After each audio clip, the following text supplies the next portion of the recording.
अच्छा, अब इसमें आते हैं, वापस सब्जेक्ट पे आते हैं। देखो, ये चीज़ें हमने आपको लास्ट टर्म पे बता दी थी बेसिकली कि कैंसर के प्रोसेस के दौरान क्लोनल इवोल्यूशन कैसे होता है।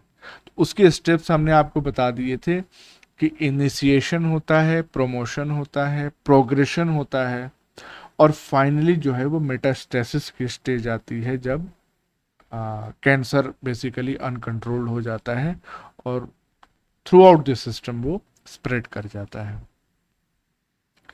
तो अब इसमें मेन चीज आपको समझनी क्या है कि एक्चुअली में क्लोनल सिलेक्शन जो है वो किन कारणों से होता है। जैसे यहाँ पे आपने देखा था पहले स्टेज में इनिशिएशन जो हो रहा था, यहाँ पे जेनेटिक चेंज हो रहा था। ठीक, इस जेनेटिक चेंज की वजह से इस सेल में कुछ ट्रांसफॉर्मेशन हुआ, और ये जो भी कैंसर होने वाला है उसके लिए एक प्राइमरी सेल की तरह एक्ट करने लगी। इसी पर्टिकुलर सेल में प्रोलिफरेशन होने की वजह से इसकी संख्या बढ़ी, and it was being called as pre neoplastic cell. Neoplasm मतलब आपको मालूम है ट्यूमर होता है। इसका मतलब कि ये ऐसी सेल है जो आगे चल के ट्यूमर को फॉर्म करेगी। लेकिन उस ट्यूमर को फॉर्म करने के लिए this cell must undergo genetic and epigenetic changes. इन दोनों टर्म में भी हमने आपको डिफरेंस बताया था। जेनेटिक का मतलब ये हो गया कि डीएनए के सीक्वेंस में अगर किसी तरह का चेंज हो रहा है तो वो जेनेटिक चेंज हो गया, और एपिजेनेटिक का मतलब ये हो गया डीएनए सीक्वेंस में कोई चेंज ना हो, जीन के एक्सप्रेशन में या उस पर्टिकुलर डीएनए के एक्सप्रेशन के पैटर्न में अगर कोई चेंज हो रहा हो तो उसको हम कहते थे एपिजेनेटिक चेंज। तो इस तरह के दोनों टाइप के चेंजेस अगर एक्यूमुलेट हो रहे हैं तो सेल का ट्रांसफॉर्मेशन होता है। वो पर्टिकुलरली ट्रांसफॉर्म्ड सेल जो है वो सेलेक्ट की जाती है, देन इट अंडरगोस प्रोलिफरेशन। और ये भी हमने बताया था आपको कि कई राउंड्स होते हैं जेनेटिक एपिजेनेटिक चेंजेस के एंड सिलेक्शन एंड प्रोलिफरेशन के, ये एक स्टेप में नहीं होता है। सर, हाँ जी, हर बार सेल सेलेक्ट होगी, मतलब हर बार उसमें जेनेटिक और एपिजेनेटिक चेंजेस होंगे फिर वो सेलेक्ट होगी। Exactly exactly। ये जो भी चेंजेस आ रहे हैं इसका मतलब ये हो गया कि ऐसा मत समझना कि अगर ये पर्टिकुलर सेल जो है वो मल्टीप्लाई करके 4 5 6 या 10 टाइप 10 सेल्स में कन्वर्ट हो गई तो उसमें वो 10 सेल्स जो है वो आगे चल के कैंसर में कंट्रीब्यूट करेंगी, नहीं। उसमें से 1 या 2 सेल्स होंगी जो लगातार मॉडिफाई करती रहेंगी, क्योंकि हमारा इम्यून सिस्टम जो है वो लगातार वर्क कर रहा है। तो ऐसा नहीं है कि इन सेल्स को वो जाने देगा फ्री ऑफ कॉस्ट, इनको भी वो खा जाएगा, इट विल फैगोसाइटोज। लगातार ऐसी सेल्स जो, अच्छा अब इम्यून सिस्टम एक्ट कैसे करता है। जाहिर सी बात है इम्यून सिस्टम में और स्पेशली साइटोटॉक्सिक टी सेल्स में, जब हम इम्यूनोलॉजी पढ़ेंगे तो और डिटेल में तुमको समझ में आएगा, लेकिन फॉर द कॉन्टेक्स्ट, अगर कोई साइटोटॉक्सिक टी सेल है, सपोज दिस इज, तो इसका काम क्या है, it will recognize a specific type of protein और antigen on the surface of this transformed cell, और ये जब इसको पहचानेगी तो इसको खा जाएगी, इसको खा के खत्म करेगी। लेकिन मीन वाइल इसकी जो साथी सेल है वो फिर से किसी न किसी जेनेटिक या एपिजेनेटिक चेंज की वजह से अपने फॉर्म को चेंज कर रही है, अपने टाइप ऑफ रिसेप्टर को चेंज कर रही है। अब इसका रिसेप्टर सपोज इस शेप का हो गया, अब ये हो सकता है इसको पहचान लेना, हो सकता है नहीं पहचान पाएगी। नहीं पहचान पाएगी तो इसको नहीं खा पाएगी या नहीं फाइगोसाइटोज कर पाएगी। तो उस कंडीशन में this will evade from our immune system, ये बच के निकल जाएगी। और उस कंडीशन में अब ये आगे जब प्रोसीड करेगी तो ये अपनी मल्टीपल कॉपीज तैयार करेगी। This will be called as neoplastic cell और ट्यूमर सेल। कैंसर का development is a very complicated process. हमारी बॉडी या हमारी इम्यून सेल्स जो है वो कभी नहीं चाहती हैं कि कैंसर सेल्स जो है प्रोग्रेस करें, तो लगातार जद्दोजहद चलती रहती है पहचानने की कैंसर सेल्स की को और उनको डिस्ट्रॉय करने की। लेकिन कैंसर सेल्स कम दुष्ट थोड़ी होती हैं। जाहिर सी बात है जब इनके डीएनए सीक्वेंसेस चेंज हो रहे हैं और जीन एक्सप्रेशन का पैटर्न चेंज हो रहा है तो इसमें इतने वैरायटी ऑफ एंटीजेंस रिप्रेजेंट करती है ये सेल, कि ये हमारी जो इम्यून सेल है इट ऑलमोस्ट गेट्स कंफ्यूज्ड। तो इवेड और इस चीज को, अब वो हम कैंसर थेरेपी में अगर हम बात करें उसकी, तो इस चीज को एड्रेस करने के लिए, इस चीज को काउंटर करने के लिए आज की डेट में इम्यूनो मॉड्यूलेटर्स का यूज किया जा रहा है। इम्यूनो मॉड्यूलेटर्स, ये बेसिकली क्या करते हैं? इम्यूनो मॉड्यूलेटर्स ऐसे एजेंट्स होते हैं, ऐसे सब्सटेंसेस या केमिकल्स होते हैं जो हमारी इम्यून सेल्स की सेंसिटिविटी टुवर्ड्स ट्यूमर सेल्स को इंक्रीज करते हैं। तो ऐसे केमिकल्स का भी इस्तेमाल किया जाता है आज की डेट में कैंसर के इलाज के लिए। तो इसका मतलब यही है कि हर बार अगर जेनेटिक या एपिजेनेटिक चेंज हो रहा है तो हर बार उस स्पेसिफिक टाइप की सेल का सिलेक्शन होगा, उसका प्रोलिफरेशन होगा। और इसीलिए एक बार किसी को कैंसर अगर डिटेक्ट होता है, सपोज प्राइमरी या सेकेंडरी स्टेज का कैंसर है, उसका ट्रीटमेंट कर दिया गया, उसको कीमोथेरेपी दे दी गई, रेडियोथेरेपी दे दी गई, उसके बाद भी हर 6 महीने पे उसका फुल बॉडी चेकअप किया जाता है कि कहीं ऐसा तो नहीं है कि कोई कैंसर सेल फिर से पनप रही हो, क्योंकि हमने दे दिया ट्रीटमेंट, लेकिन we can not be sure that all the cells having that transform genetic material are no longer in the body. तो इसका मतलब यही हुआ कि उसको स्क्रीनिंग जो है लगातार की जाती है एट एवरी 3 और 6 months depending upon the primary stage of the cancer detected. तो इसलिए ये चीज़ आप समझिएगा, कैंसर से जंग जो है वो लगातार चलती रहती है, रुकती नहीं है। और कैंसर की सेल्स भी लगातार अपने आप को चेंज करती रहती हैं ताकि वो बॉडी में सर्वाइव कर सकें। ऑल्दो उनकी वजह से वो बॉडी ही सर्वाइव नहीं करेगी, तो वो उनको क्या मालूम। तो आज हम इसकी फाइनल स्टेज की बात करेंगे, यानी we will talk about metastasis, क्योंकि मेटास्टेसिस पे आपके उसमें क्वेश्चन भी पूछे गए हैं एग्जाम में। तो let's see what metastasis is, और इसको समझने के लिए आपको एक डायग्राम का सहारा लेना पड़ेगा। खैर, मेटास्टेसिस का इन जनरल जो मतलब होता है वो तो हम बाय डेफिनेशन आपको बता चुके हैं। क्या होता है, कुछ बताओ कोई। सर नियोप्लाज्म का एक जगह से दूसरे जगह मूव कर जाता है। बॉडी में डिस्टेंट साइड पे सर्कुलेट हो जाती है। बस सर्कुलेट होने तक या फिर उसके आगे भी कुछ? सर्कुलेट वहाँ पे भी मैलिग्नेंट का फॉर्मेशन करते हैं। एग्जैक्टली सर्कुलेट होने के बाद जो नई साइट पे वो पहुंचे हैं वहां पे एक सेकेंडरी ट्यूमर का फॉर्मेशन करेंगे, that will include the definition of metastasis. तो इसका मतलब क्या हो गया कि पहला तो स्प्रेड ऑफ कैंसर या cancer cells from primary site to other parts of the body. एक चीज ये हो गई, और दूसरा ये है, नेक्स्ट क्या होगा कि फॉर्मेशन या डेवलपमेंट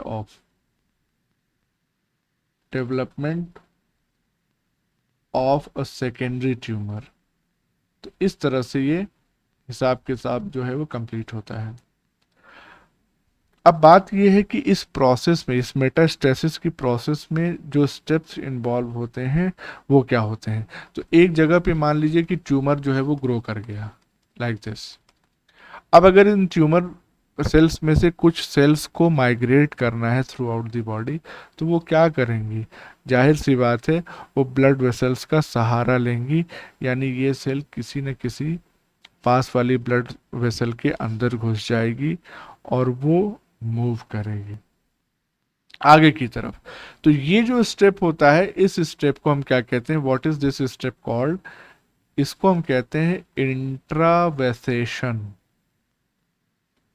यानी इस सेल का वेसल्स ब्लड सप्लाई में एंटर करना इज नोन एज इंट्रावेसेशन।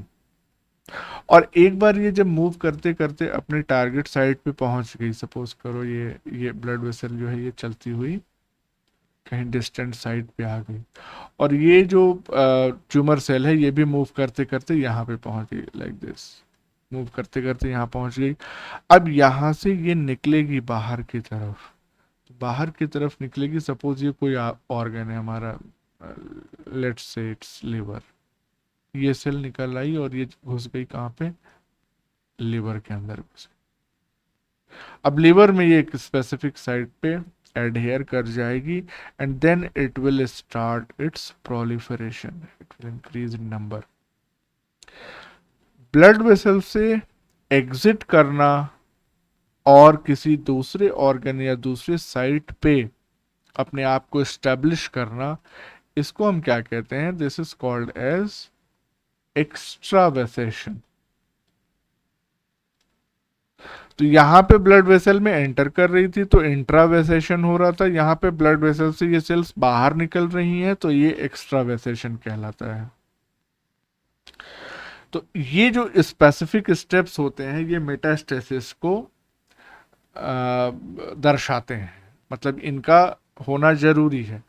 अब अगर हम इसको एक इमेज के फॉर्म में या इमेज की हेल्प से समझने की कोशिश करें, लेट्स सी, ये है, इसमें देखिए आप ध्यान से,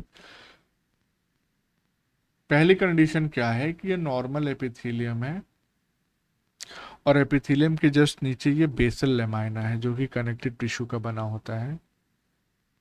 कोई एक सेल सपोज यहाँ पे इसने दिखाया नहीं है तो हम दिखा सकते हैं, सपोज ये वाली सेल जो है इसमें कोई जेनेटिक चेंज आया, जेनेटिक चेंज पहला स्टेप है अभी इनिशिएशन वाला, और इस यानी कि इसमें आ गया जेनेटिक चेंज। अब ये क्या करेगी, दिस सेल विल ग्रो। मान लो कि सेल डिवीजन को कंट्रोल करने वाली किसी जीन में कोई म्यूटेशन हो गया, अब ये सेल डिवीजन कंट्रोल नहीं है, अनकंट्रोल्ड हो रहा है, तो इसकी वजह से इस सेल की तादाद बढ़ती चली जा रही है। तो ये बिनाइन ट्यूमर यानी कि अभी लोकलाइज्ड ट्यूमर है। फिर क्या होगा, लगातार ये जेनेटिक और एपिजेनेटिक चेंजेस इसमें होते चले जा रहे हैं, तो अब ये बिनाइन ट्यूमर की सेल्स जो है वो क्या बन रही हैं, they have become invasive, invade करना स्टार्ट कर दे रही हैं। देन एंटर द कैपिलरी, तो ये जो ब्लड कैपिलरी है इसमें ये घुसना शुरू कर दी। घुसने के बाद ये ब्लड सप्लाई के थ्रू मूव करते हुए कहाँ पे पहुंच रही हैं, they adhere to the blood vessels wall in the liver, यानी कि ये कहाँ पहुंच गई, ये एक दूसरे डिस्टेंट ऑर्गन में पहुंच गई जिसको हम कह रहे हैं लीवर। और लीवर की जो ब्लड सप्लाई है, लीवर की जो ब्लड कैपिलरीज हैं उसकी वॉल से ये एडियर करना शुरू करती, यानी कि चिपकना शुरू करती। नेक्स्ट स्टेप में क्या करती हैं, they escape from these blood vessels और the blood supply of the liver, यानी उसमें से अब ये बाहर निकलना, इसको हम क्या कह रहे थे, एक्स्ट्रावेसेशन। यानी कि यहाँ पे अगर ये टर्म्स हम इंक्लूड कर लें तो this will be called as intravasation, जहाँ पे ब्लड वेसल में एंट्री हो रही थी, और यहाँ पे ब्लड वेसल से एग्जिट कर रहा है, यानी कि this will be called as extravasation. और ब्लड वेसल से एग्जिट करने के बाद ये लिवर के स्पेसिफिक अलग अलग साइट्स पे कॉलोनाइज करती हैं, फॉर्मिंग फुल ब्लोन मेटास्टेसिस। यानी इनिशियली क्या हो रहा है, यहां पे अगर हम इनको इंडिकेट करना चाहें तो दिस मच, इसको हम कह रहे हैं माइक्रो मेटास्टेसिस। इसका मतलब क्या हो गया कि अभी बहुत कम नंबर ऑफ सेल्स हैं जो मेटास्टेसाइज करके या सेकेंडरी ट्यूमर की ग्रोथ को परफॉर्म कर रही हैं, लेकिन धीरे धीरे क्या होगा कि उन सेल्स की तादाद बढ़ती चली जाएगी, जिसकी वजह से फुल ब्लोन मेटास्टेसिस जो है वो। तो कहाँ से चला था, आप देखिए, आप नॉर्मल एपिथेलियल टिश्यू से, सपोज करो कि स्किन सेल से चला था और चलने के बाद मूव करते करते पहुंच गए लीवर के पास सेकेंडरी साइड पे, तो कैंसर फैल गया, इसी को हम कहते हैं मेटास्टेसिस। एक डायग्राम है और है हमारे पास, इसको अगर आप देखें और इसको समझने की कोशिश करें। जैसे यहाँ पे क्या है कि कुछ स्पेसिफिक ग्रोथ फैक्टर्स के भी एग्जांपल के साथ, जैसे प्राइमरी ट्यूमर फॉर्मेशन, यानी कि जो ओरिजिन साइट होगी वहां पे ये छोटा सा ट्यूमर स्टार्ट हुआ। उसके बाद ये क्या करेगा, लोकल इन्वेजन करेगा, यानी कि सराउंडिंग टिश्यू में ये सेल्स जो है वो घुसना शुरू करेंगी, इन्वेड करना शुरू करेंगी। और ये ऐसा क्यों कर पाती हैं, क्योंकि इनका काम होता है, इनके अंदर जो जीन्स होती हैं वो प्रोटीएज को कोड करती हैं, और प्रोटीएजेस जो एंजाइम्स होते हैं वो प्रोटीन को डाइजेस्ट करते हैं, अगल बगल जो सराउंडिंग टिश्यूज हैं उनको डाइजेस्ट करना शुरू करते हैं, जिसकी वजह से इन ट्यूमर सेल्स को अगल बगल के टिश्यूज में एंट्री आसानी से मिलने लगती है। तो कैथेप्सिन प्रोटीएजेस जो है स्पेसिफिक प्रोटीएजेस होते हैं जो सराउंडिंग टिश्यू को डिग्रेड करते हैं और इन कैंसर सेल्स या ट्यूमर सेल्स की एंट्री को प्रमोट करते हैं। फिर उसके बाद अगला स्टेप आता है इंट्रावेसेशन। हमने आपको बताया कि टिश्यू को डिग्रेड करने के बाद ये सेल्स, कैंसर की सेल्स जो है वो ब्लड वेसल्स में चली जाएंगी। Then survival in the circulation, और उसके लिए जो है पी सेलेक्टिंग स्पेसिफिक प्रोटीन्स जिम्मेदार होते हैं मूवमेंट के लिए भी। खैर वो सब बहुत ज़्यादा नहीं हमको देखना, अभी आगे देखेंगे। Then arrest at distant organ site, अब मूव करते करते ब्लड के थ्रू ये दूर तक पहुंच गई और वहां पे जाके ये अरेस्ट हो गई, यानी कि वहां पे इन्होंने ब्लड कैपिलरी से अपने आप को एडहेयर कर लिया, चिपका लिया। फिर क्या करेंगी ये सेल्स, एक्स्ट्रावेसेशन, यानी कि बाहर मूव करना शुरू करेंगी, उस पर्टिकुलर सेकेंडरी साइट के टिश्यूज में एंटर करना शुरू करेंगी। फिर होगा माइक्रोमेटास्टेसिस। माइक्रोमेटास्टेसिस मतलब कि एक दो सेल जो घुसी उस टिश्यू में, वो धीरे धीरे 2 4 cell, 5 cell, 10 cell, 20 cell, 50 cell इतने का एक छोटा सा ट्यूमर बनाना शुरू करेगी, और धीरे धीरे वो ट्यूमर ग्रो करता चला जाएगा and it will form a colony of metastatic cells, जिसको हम मेटास्टैटिक कॉलोनाइजेशन कहते हैं। और ये मेटास्टैटिक कॉलोनाइजेशन सिर्फ सिंगल साइट पे नहीं होगा, क्योंकि ब्लड के थ्रू ये सारी सेल्स फैल रही हैं, तो it will reach multiple sites in the entire human body. 1 2 3 4 5 6 7 8 9 10 इतने तो इसमें दिखाए गए हैं। तो इसका मतलब कि in a very limited span of time में a number of tumours start developing in the entire body. Metastasis के केस में यही सबसे गंभीर समस्या होती है कि पूरी बॉडी में जगह जगह गांठें जो है वो डेवलप होना शुरू हो जाती हैं, और बहुत तेजी से वो डेवलप होती हैं। और उस कंडीशन में जाहिर सी बात है उस चीज़ को कंट्रोल करना पॉसिबल नहीं होता है, तो उसमें बस यही है कि पेशेंट के मरने का इंतजार किया जाता है, और उसमें पेन ज़बरदस्त होता है, भयानक पेन होता है टर्मिनल स्टेज ऑफ कैंसर पे।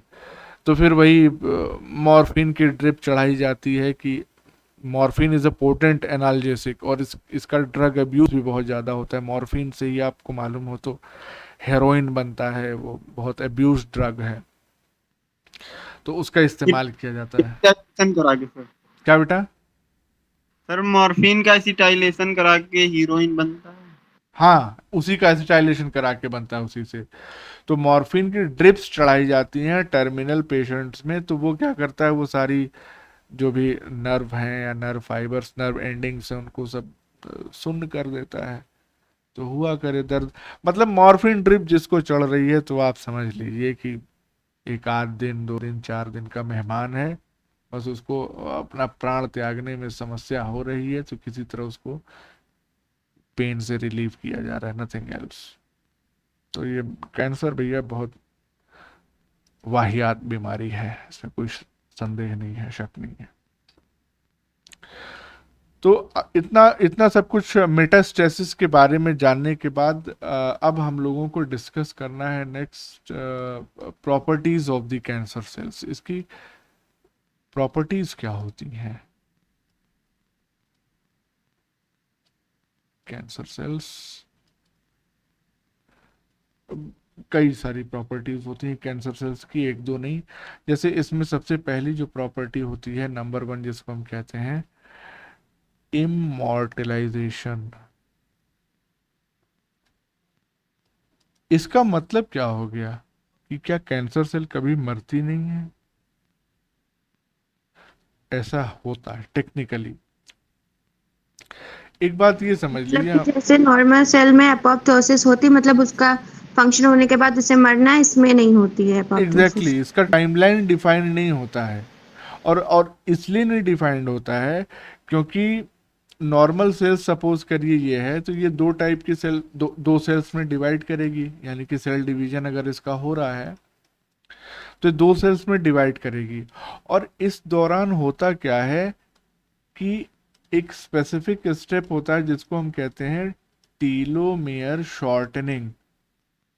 इसको हम बताए हैं आप लोगों को, थोड़ा सा आइडिया दिया है हमने, लेकिन एक्चुअली में डीएनए रेप्लिकेशन जब बता लेंगे तो उसमें हम टीलोमेरिक या एंड रेप्लिकेशन बताएंगे।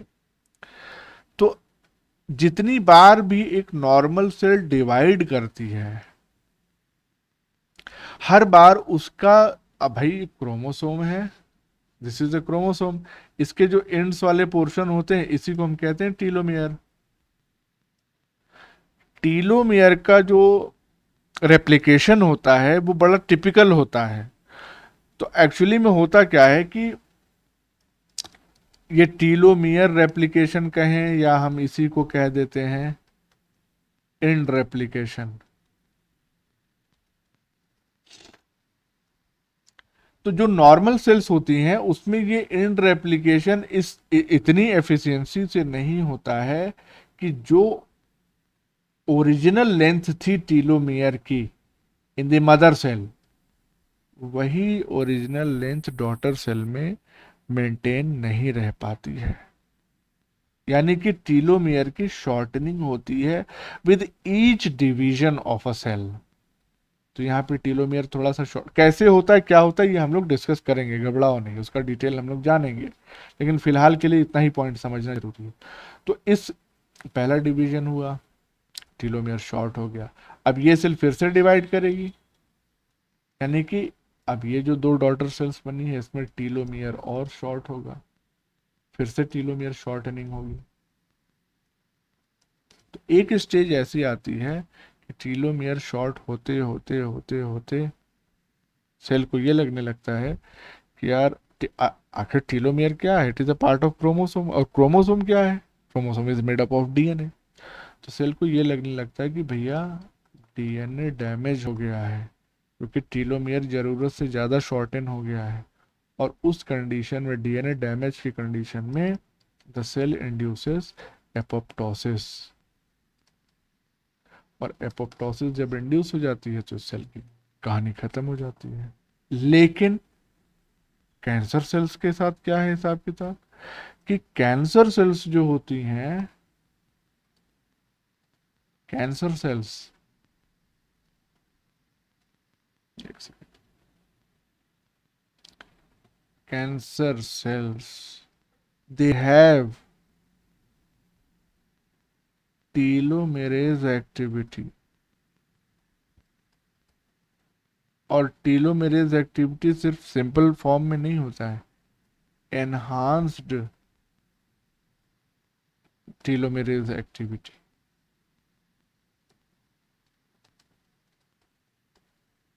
टीलोमेरेज एक ऐसा एंजाइम होता है जो एंड रेप्लिकेशन को फैसिलिटेट करता है, यानी कि टीलोमियर्स की शॉर्टनिंग को प्रिवेंट करता है, टीलोमियर्स को छोटा नहीं होने देता है। कैंसर सेल्स में इन जनरल क्या होता है कि जो टीलोमेरेज जीन होती है, यानी कि टीलोमेरेज को सिंथेसाइज करने वाली जो जीन होती है वो ओवर एक्सप्रेस करती है। तो इसका मतलब क्या हो गया कि इनमें नो और वेरी लेस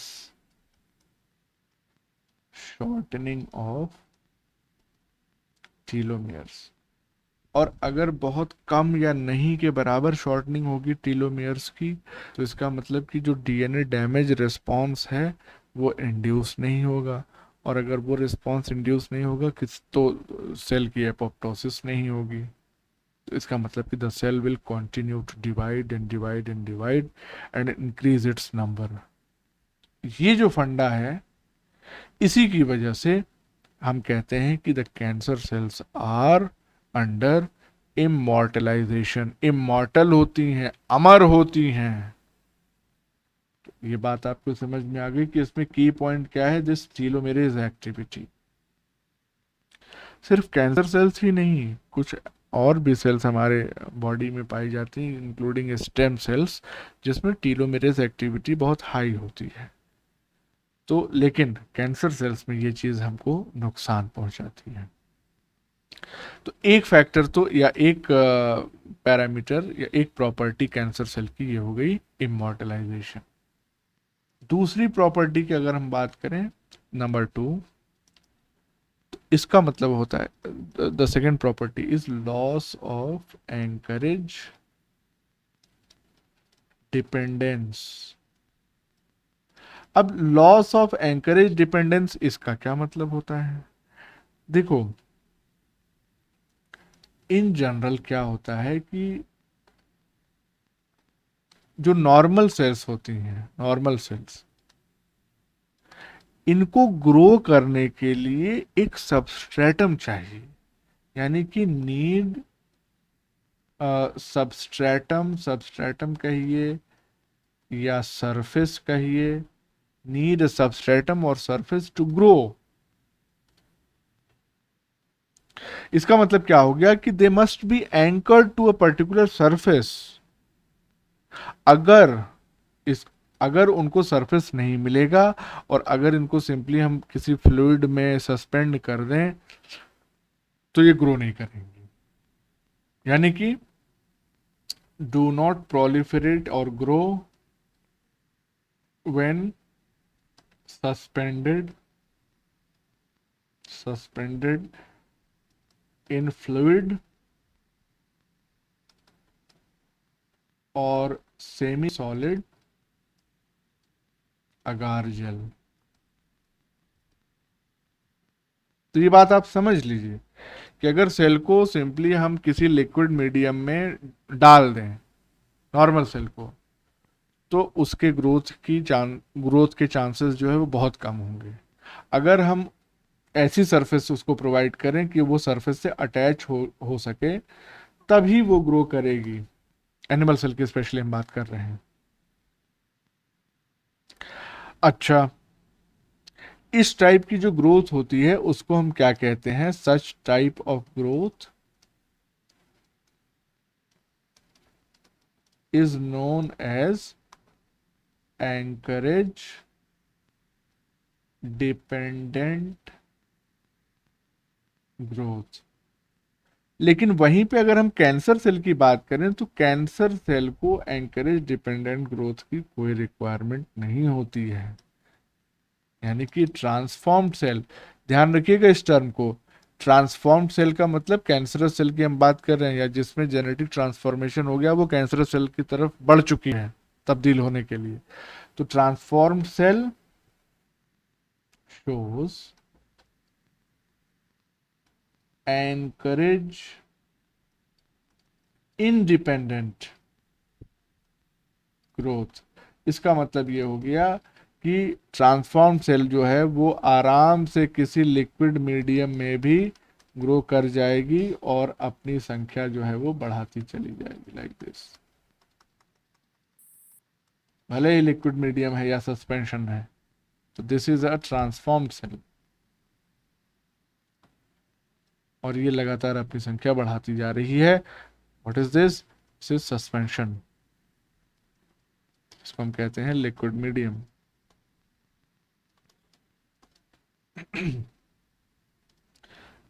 तो ये एक बहुत फंडामेंटल डिफरेंस होता है। इसके अलावा अगला जो पैरामीटर, सर, हाँ बेटा, ऐसा होता क्यों है? क्या चीज कि ये लिक्विड मीडियम में क्यों ग्रो कर रही है? और अच्छा, इसके लिए हम बता रहे हैं अभी, बस अगला जो पैरामीटर आ रहा है उसको समझ लो, उसी में उस चीज का पॉइंट छुपा हुआ है। नंबर 3 जो है, इसका मतलब ये होता है कॉन्टैक्ट इनहिबिशन।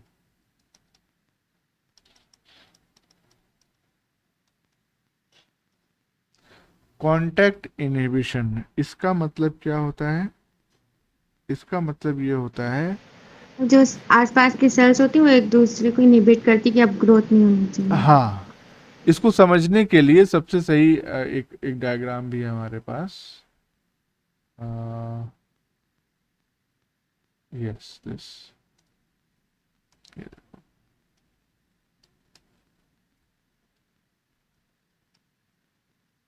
इसमें क्या हो रहा है कि जो नॉर्मल सेल्स हैं, ये नॉर्मल सेल्स हमारी हैं, ये टिश्यू कल्चर डिश है, इसमें सेल्स को कल्चर कर किया जाता है उनका संख्या बढ़ाने के लिए। तो नॉर्मल सेल्स हैं वो एक मोनो लेयर के फॉर्म में अरेंज्ड हैं लाइक दिस। इसका मतलब कि एक सेल के बगल में जो सेल आ रही है तो कोई बात नहीं, वो फिर अपनी ग्रोथ को रोक दे रही है। इसको कांटेक्ट इनहिबिशन कह रहे हैं, दूसरी सेल के कांटेक्ट में आते ही वो डिवाइड करना स्टॉप कर दे रही है। अगर इसमें से कुछ सेल्स ट्रांसफॉर्म्ड हो गई, ट्रांसफॉर्म का मतलब वही है कि वो ट्रांसफॉर्मेशन का मतलब कैंसरस सेल्स में ट्रांसफॉर्म हो रही, तो transform cells lose contact inhibition.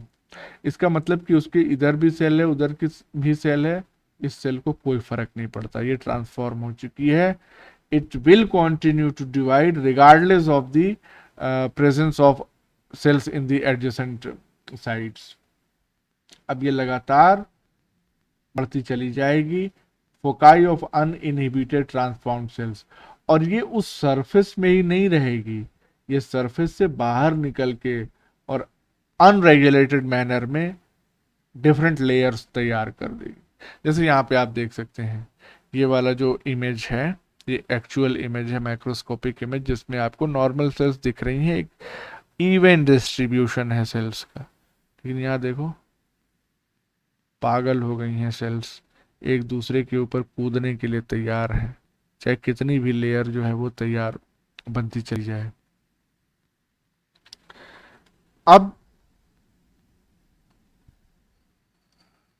हाँ, अब था सवाल प्रियंका का। प्रियंका ने क्या पूछा था कि ऐसा क्यों होता है कि सस्पेंशन में नॉर्मल सेल्स नहीं ग्रो करती हैं और ट्रांसफॉर्म सेल्स ग्रो करती हैं लगातार। तो इसका जवाब तुमको मिलेगा जब हम थोड़ा सा और आगे जाएंगे, लेकिन अब बहुत आगे हम नहीं जाएंगे, यहीं पे हम जवाब दे दे रहे हैं तुमको। बेसिकली देखो, अगर किसी सेल को डिवाइड करना है या अपनी संख्या बढ़ानी है, ग्रो करना है, तो उसको चाहिए कुछ स्पेसिफिक फैक्टर्स, जिसको हम कहते हैं ग्रोथ फैक्टर, है ना। कैंसर सेल्स क्या करती हैं, कैंसर सेल्स के पास ऐसे रिसेप्टर्स होते हैं लाइक दिस, जिन ग्रोथ रिसेप्टर्स के लिए जो ग्रोथ फैक्टर्स होते हैं वो खुद ही सिंथेसाइज करती है। इसका मतलब क्या हो गया, ये ही सेल जो है वो इन ग्रोथ रिसेप्टर्स को सिक्रीट कर रही है, सॉरी, ग्रोथ फैक्टर्स को सिक्रीट कर रही है, जो कि इस सेल पे ही मौजूद ग्रोथ रिसेप्टर से जाके बाइंड कर जा रहे हैं। इस टाइप की सिग्नलिंग को हम क्या कहते थे, autocrine. Autocrine signalling. Very good. यानी कि जो कैंसरस सेल्स होती हैं, ट्रांसफॉर्म सेल्स होती हैं, वो ऑटोक्राइन सिग्नलिंग के माध्यम से अपनी संख्या, अब ये क्या है, ग्रोथ फैक्टर, तो जाहिर सी बात है it will again stimulate the cells to divide and increase their number. तो इसका मतलब ये हो गया कि ये जो ट्रांसफॉर्म सेल है, ये किसी तरह के ग्रोथ फैक्टर के लिए बाहरी फैक्टर या बाहरी चीजों पे, बाहरी सप्लाई पे डिपेंडेंट नहीं है, अपनी संख्या खुद ही बढ़ा दे रही है, खुद ही ग्रोथ फैक्टर रिलीज कर रही है, और खुद ही उस ग्रोथ फैक्टर को रिसीव करने के लिए अपने सरफेस पे इसने रिसेप्टर बना रखे हैं। लेकिन नॉर्मल सेल्स को अगर ग्रो करना है तो the growth factor must be supplied into the blood और into any extra cellular fluid, चाहे ब्लड हो चाहे लिम्फ हो या टिश्यू फ्लूइड हो, जो भी हो। बाहर से जब आएगा फिर वो नॉर्मल सेल के ग्रोथ रिसेप्टर्स पे बाइंड करेगा और वो नॉर्मल सेल फिर उसके रिस्पॉन्स में डिवाइड करेगी। तो इसका मतलब क्या हो गया, इसका मतलब ये हो गया कि एक सेल का जब कांटेक्ट दूसरी सेल से रहेगा in any way, then only it will be able to receive and respond to those growth factors। लेकिन यहाँ क्या हिसाब किताब है, यहाँ अगर अकेले भी पड़ी हुई है तो इसको कोई फर्क नहीं पड़ता है, खुद ही सिंथेसाइज कर रही है, खुद ही रिसीव कर रही है, फिर सिंथेसाइज फिर रिसीव, अपनी संख्या जो है वो लगातार बढ़ाते चली जा रही है। इस वजह से कांटेक्ट की इसको जरूरत नहीं। और ये प्रॉपर जो लिक्विड सस्पेंशन है या लिक्विड मीडियम है उसमें भी अपनी संख्या बढ़ाती चली जाएगी। तो इसके बाद हमने ये कांटेक्ट इनहिबिशन वाला देखा था। अच्छा, अब इसके बाद जो अगली प्रॉपर्टी होती है वो आपको मालूम है बहुत अच्छे से कैंसर सेल्स की, वो क्या है? Invasiveness and metastasis. तो इन दोनों टर्म्स में क्या डिफरेंस है, ये मेरे ख्याल से कल हम बता चुके हैं, लास्ट टर्म पे बता चुके हैं। बताओ,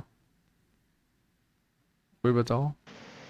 इन्वेसिवनेस आसपास को इन्वेड करके ट्रैवल कर मेटास्टेसिस साइड पे ट्यूमर का फॉर्मेशन करती है। एग्जैक्टली तो इन दोनों टर्म्स का अगर हम एक एक लाइन में, सिंपल एक एक लाइन में डेफिनेशन लिखते हैं तो इसका मतलब इन्वेसिवनेस का मतलब क्या होता है कि ability of tumour cells to invade neighboring tissues, simple. और मेटास्टेसिस का मतलब क्या होता है? मेटास्टेसिस का मतलब होता है कि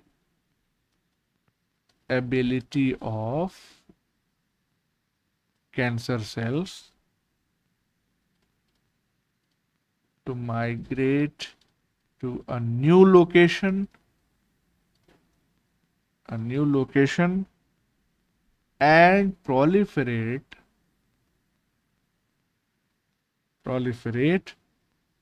to produce a secondary tumor। इसको हम कहते थे मेटास्टेसिस। तो ये बहुत ही कैरेक्टरिस्टिक प्रॉपर्टी होती है। अच्छा, ये बात तो हम जानते हैं, इन्वेसिवनेस, मेटास्टेसिस, इन दोनों बातों को हम जानते हैं। लेकिन इन दोनों प्रॉपर्टीज के लिए क्या चीज रिस्पॉन्सिबल है? आखिर में ऐसा होता क्यों है कि ट्यूमर सेल्स जो है वो नेबरिंग टिश्यू में इन्वेट कर जाती हैं, यानी इन्वेसिवनेस, और जो कैंसर सेल्स है वो माइग्रेट कर जाती हैं एक साइड से दूसरे साइड। इसके लिए जो चीज रिस्पॉन्सिबल है वो आप जान लें कि two properties of cancer cells play important role in invasion and metastasis। अब वो दो प्रॉपर्टीज कौन सी हैं, बस वही आज देख लेते हैं। उसके बाद फिर नंबर 1 कि जो मैलिग्नेंट सेल्स होती हैं, यानी कि एक जगह से दूसरी जगह मूव करने वाली, ये क्या करती हैं? दे सेक्रीट प्रोटीएजेस, जो डायग्राम में भी मेंशन था, हमने बताया था आपको। ये प्रोटीएजेस क्या करते हैं? ये डाइजेस्ट कर देते हैं, they digest extra cellular matrix. Cell के बाहर जो भी मैट्रिक्स है या जो कनेक्टिव टिश्यू बेसिकली जिसको हम कहते हैं, तो digest extra cellular matrix allowing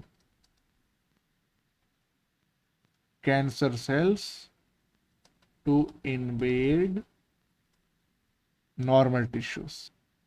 इसका मतलब कि इसकी वजह से इसकी इन्वेसिव प्रॉपर्टी आ रही है। किस वजह से? Because of this proteases. अब नंबर 2 यानी कि मेटास्टेसिस की बात अगर हम करें तो ये कैसे होता है कि जो कैंसर सेल्स होती हैं, cancer cells they secrete growth factors, जो अभी हमने आपको बताया था। और ये जो ग्रोथ फैक्टर्स होते हैं ये क्या करते हैं, दे प्रमोट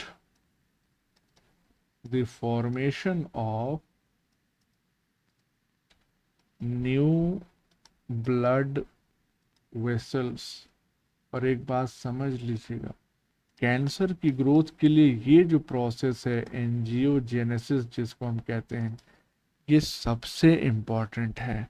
यानी कि इन ग्रोथ फैक्टर्स की वजह से नई ब्लड वेसल्स का फॉर्मेशन होने लगता है जिसको हम एंजियोजेनेसिस कहते हैं।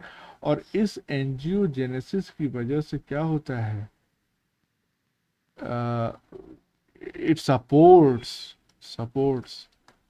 Growth of tumour. कैसे, by supplying oxygen and nutrients. तो कहीं पे भी अगर ट्यूमर फॉर्म हो रहा है तो इनफैक्ट सबसे पहला स्टेप जो होगा वो एंजियोजेनेसिस का ही होगा। यानी कि जो लोकल ब्लड वेसल्स हैं उस ट्यूमर सेल्स को सराउंड करने वाली, वो सबसे पहले ग्रो करेंगी, ताकि जैसे जैसे ट्यूमर सेल्स डिवाइड करे, अपनी संख्या बढ़ाए, वैसे वैसे उनको ऑक्सीजन और न्यूट्रिएंट्स की सप्लाई मिलती रहे। और इसकी वजह से होता क्या है कि जो नॉर्मल सेल्स हैं अगल बगल की, they become deficient in oxygen and nutrients, they die eventually. तो ट्यूमर सेल्स जो हैं they grow at the cost of life of normal cells, इसीलिए धीरे धीरे उस शरीर को पूरा खत्म ही कर देती हैं। ठीक है। और लास्ट यहाँ पे हमने डिस्कस किया था क्या, invasiveness and metastasis was number 4। Number 5 बस लास्ट है, इसके बाद कंप्लीट करते हैं क्लास आज की। नंबर 5 ये है लोअर ग्रोथ फैक्टर रिक्वायरमेंट्स। और ये हम ऑलरेडी एक्सप्लेन कर चुके हैं अभी, जब हमने एक्सप्लेन किया कि कैसे अपना ही ग्रोथ फैक्टर खुद रिलीज करती है कैंसर सेल, और अपने ही ग्रोथ फैक्टर के लिए अपने सरफेस पे रिसेप्टर रखे रहती है। तो इसी वजह से जो ग्रोथ फैक्टर की रिक्वायरमेंट है वो कैंसर सेल के लिए कम होती है। तो यहाँ पे सिर्फ एक पॉइंट हमको लिखना है, due to autocrine signalling by cancer cells. तो वो मैकेनिज्म आपको समझ में आ जाएगी, क्योंकि वो ऑलरेडी हम आपको बता चुके हैं। नॉर्मली क्या होता है कि अगर किसी दूसरी सेल को, नॉर्मल सेल को ग्रो करना है तो उसको ग्रोथ फैक्टर्स चाहिए फ्रॉम द ब्लड और serum, soluble portion of the blood. लेकिन इसमें क्या है, ये सेल है, इसने ये रिलीज किया growth factor, these are growth factors, और ये ग्रोथ फैक्टर्स आके यहाँ पे, ये रिसेप्टर है, बाइंड कर देंगे, ये आया यहाँ पे,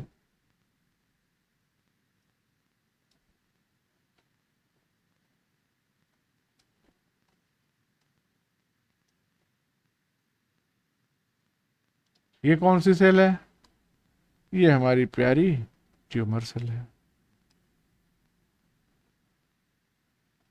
तो ये जो ऑटोक्राइन सिग्नलिंग, ये हमने यहाँ पे आपको डिपिक्ट कर दिया। तो ये हो गया, 5 हो गए। एक लास्ट सिर्फ एक लाइन में लिख देते हैं, नंबर 6 कहता है फेल टू अंडरगो एपोप्टोसिस। जाहिर सी बात है, एपोप्टोसिस नहीं होगा तो कैंसर सेल मरेंगी नहीं, और मरेंगी नहीं तो जाहिर सी बात है वो लगातार ग्रो करती रहेंगी और बॉडी को ही मार देंगी। तो इतने ये जो प्रॉपर्टीज थी कैंसर सेल की, ये आपने आज देख ली।